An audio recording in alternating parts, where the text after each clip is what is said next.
Es momento de darle la bienvenida, los buenos días, al antropólogo especialista en arqueología de Facultad de Humanidades, del CURE de Rocha además, de la Universidad de la República, a José López Mas. Ustedes saben, se encontraron restos óseos enterrados en el batallón de infantería número 14.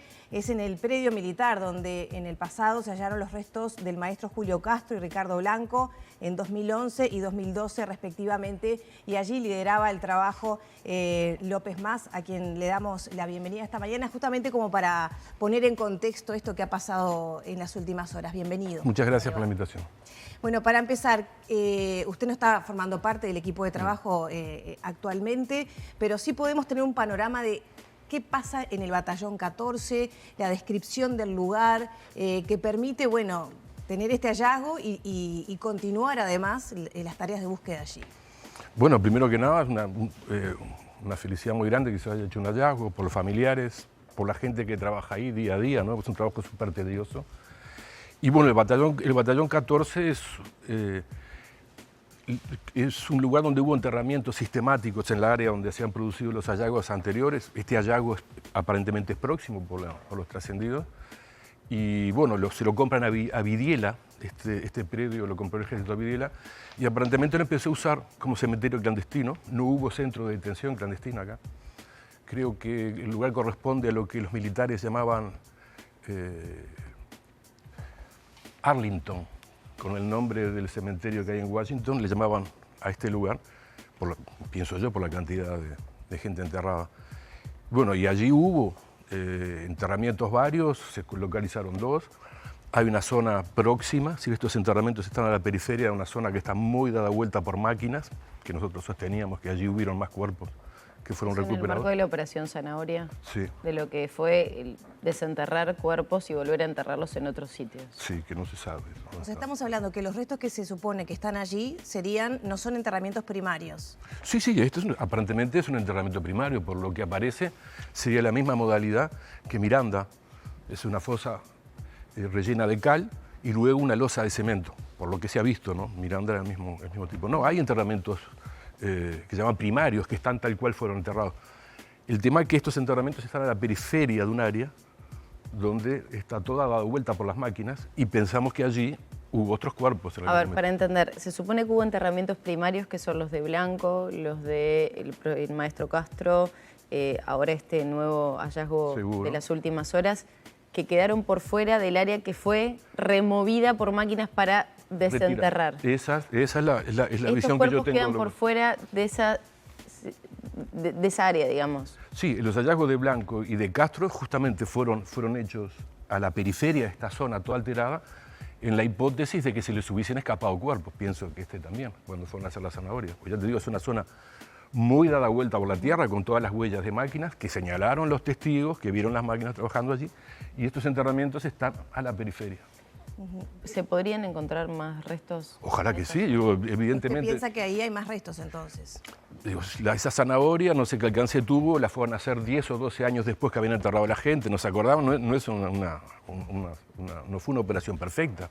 Pienso yo que estos cuerpos se les escaparon. Hay una hipótesis de quiénes podrían estar allí, un poco achicando ahora las posibilidades y bueno, ya manejando alternativas a estos restos hallados. Lo pregunto porque Castro, por ejemplo, la información daba en otro lado y apareció ahí, ¿no? O es Ricardo Blanco, digamos. Mira, Ricardo Blanco también, se lo había visto a la tablada, se pensaba que estaba tablada. Es un tema muy delicado. La identificación tiene que esperar la prueba científica, que es el ADN. Si cualquier especulación previa es una cuestión muy sensible, puede generar expectativas de familiares que después no son colmadas. Entonces, por eso, digo, la experiencia muestra que hay que ir paso por paso. Y el hallazgo de Castro y de Blanco allí confundieron un poco, porque se les pensaba que estaban en otro lado. O sea que, bueno, la identificación va a permitir también a los investigadores reconstruir un poco ese escenario, ¿no? Hay un momento que es clave en medio de esta búsqueda, que es cuando se señala que allí estaba María Claudia García de Hellman, con el ingreso de Macarena hace muchísimos años también, una década prácticamente. ¿Era uno de los lugares señalados para que María Claudia estuviera allí? No, cuando fuimos citados a Batallón 14 por la primera vez, nosotros empezamos a trabajar en el 13 y un día el ejército nos dijo, no, vengan al 14, que hay información de calidad, y nos llevaron y es allí en esa ocasión que se dice, ahí está María Claudia, finalmente no estaba. El mapa que nos entregan es un mapa que está alterado, se desnaturaliza la zona. Por eso nosotros allí en aquel momento con el presidente Vázquez dijimos, aquí nos están mintiendo. Y el mapa está publicado en un libro que sacó el INPO sobre la búsqueda de desaparecidos. Y esta área está entre la vía de tren y el arroyo Meireles, por allí. Alcanza a ver el mapa para darse cuenta que está totalmente desnaturalizado, con la función de confundir y desorientar a los investigadores. ¿Qué características tiene el terreno, ¿no? Se hablaba más temprano que es una zona muy húmeda, está el arroyo, bueno, vegetación que ha crecido ahí. Usted decía ahora antes de arrancar, no crecen los árboles, es prácticamente monte eso. Y además es una superficie muy grande, porque estamos hablando de 32 hectáreas cauteladas de 410. Y sí, por eso mismo yo señalo el trabajo tedioso de los investigadores, que una vez que delimitan una zona, desde el primer metro cuadrado hasta el último que delimitan, la expectativa es la misma, pero tienen que tener la paciencia de ir a trabajar todos los días. Por eso la expresión de una aguja en un pajar es bastante más próxima. Ahora, los hallazgos de Blanco, del maestro Castro, y ahora con me imagino que algo de información debe haber visto, por lo menos en los medios. ¿Es similar las características de los enterramientos? ¿Hay alguna diferencia en cómo se encuentran, en las características que tenían esos restos? Sí, por lo que apenas puedo ver, capaz que me confundo, esperaremos el informe de los técnicos, pero aquí hay una fosa, hay un cuerpo enterrado tapado con cal y con una losa de cemento arriba. Es el mismo procedimiento con el que fue enterrado Miranda en el 3, es el mismo procedimiento. Eso también puede ayudar, los investigadores verán, ¿no? Si los modus operandi duran un tiempo, después se cambian. ¿Cuál sería el objetivo de esa metodología de enterramiento? O sea, ¿qué efecto tiene la cal sobre un cuerpo? ¿Qué pasa después con una losa? Para conocer un poco los procesos... O capaz que en un escáner se detecta naturales, más o menos. Claro, o termina, bueno, preservando porque queda ahí incrustados los restos óseos en esa losa. En la arqueología hay mucho mito en relación a la tecnología de los aparatos que miran abajo, pero en realidad lo que más encontramos son kriptonitas, no hay nadie que pueda mirar para abajo. Los georradares son aparatos que sirven en ciertos contextos, no en estos donde hay raíces y hay humedad, es decir, eso es complicado.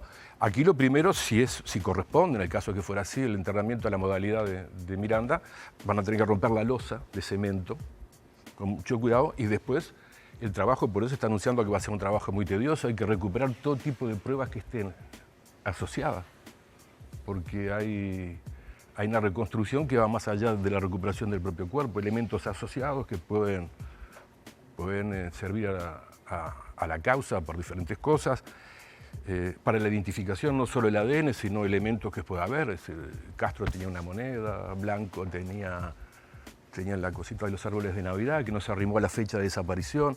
Si hay elementos, y ni que hablar cuando puedan sacar los restos óseos del cemento y la cal y estudiar el cuerpo en una etapa más complicada, allí más fea, que es identificar, generalmente se reconocen los tormentos a los que fueron sometidos, además de las causas de muerte, que es lo que tienen que hacer los antropólogos biológicos cuando consigan liberar de todo eso los huesos y mirarlos. Años después se puede determinar la causa de la muerte, más allá del estado en el que estén, ¿no? Esos restos, si se encuentra la totalidad del cuerpo, si es parte.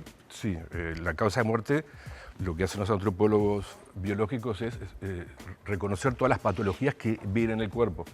La causa de muerte la tiene que firmar un médico, ¿no? No te olvides que están frente a un esqueleto, no frente a partes blandas, que no siempre tienen los elementos como para establecer la causa de muerte. ¿Qué le pasa a la persona que encuentra todo eso? Una moneda, yo me acuerdo la imagen, ¿no? del zapato. ¿Qué se siente? Es muy fuerte, personalmente es muy fuerte, es un tema interesante.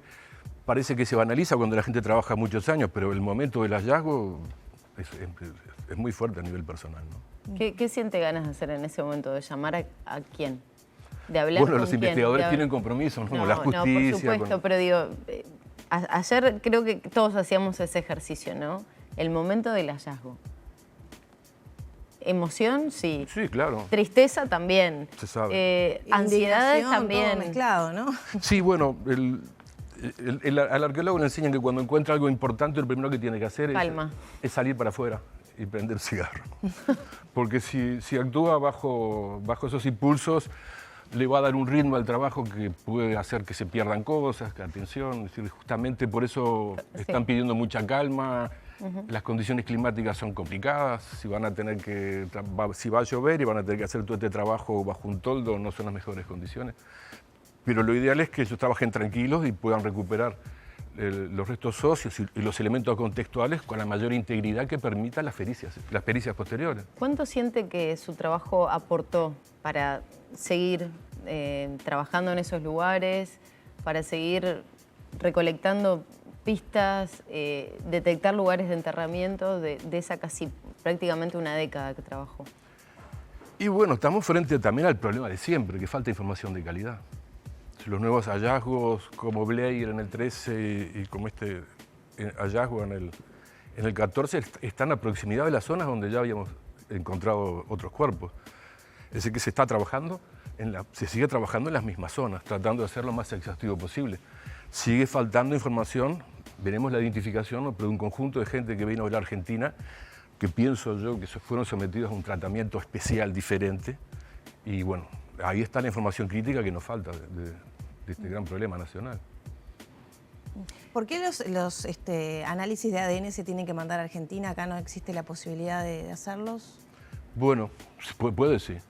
La policía, el laboratorio de la policía técnica aquí responde en 48 horas.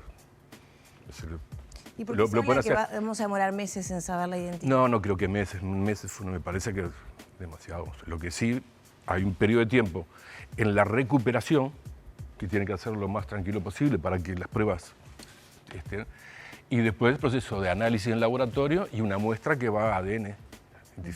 Lleva un tiempo. Todo ese proceso va a llevar unos cuantos días. Sí. Se hablaba por lo menos 20 días a más tiempo. Hay que ver. No, claro, lo mandan a Argentina. Aquí podría hacerlo la policía técnica. Temas de... Y porque también creo que el ADN del banco de ADN... Es más amplio, ¿no? No, me parece que está en Argentina, el de los uruguayos también. Sí. Sí. ¿Se puede saber ya cuando se encuentran los restos, por ejemplo el cráneo, si se trataría de un hombre o una mujer? Entiendo que se quiera preservar hasta tener más información, pero para saber científicamente ustedes en ese trabajo, ¿pueden tener indicios? Podés tener indicios, hay aspectos morfológicos de un cráneo femenino y masculino, pero como yo decía antes, no se puede empezar a especular porque esto genera expectativas, si es mujer o si es hombre, ya hay un grupo de personas que va a pensar de un lado para el otro. Y cuando hay una prueba con la resolución científica del ADN, ya no se hace más una identificación morfológica.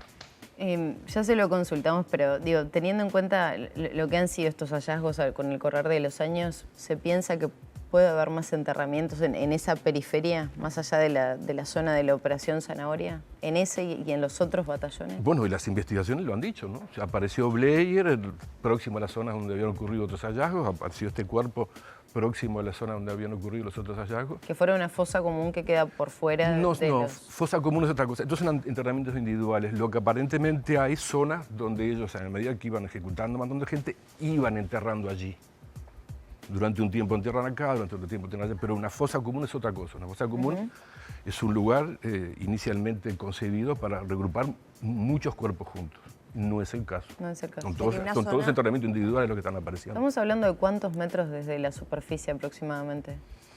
Lo que yo recuerdo de los enterramientos pasados, que estaban próximos a no están muy profundos, porque la roca está muy próxima a la superficie. La roca esa que dijimos. La roca que está siempre abajo de todas las capas de sedimentos, y aquí está muy próxima a la superficie, y por los enterramientos anteriores tuvieron que excavar la roca, así que la fosa no le alcanzó con la potencia del suelo, que tuvieron que excavar la roca como para hacer esta estructura. ¿Y la maquinaria es fundamental para todo esto, la maquinaria que se ha aportado en este tiempo?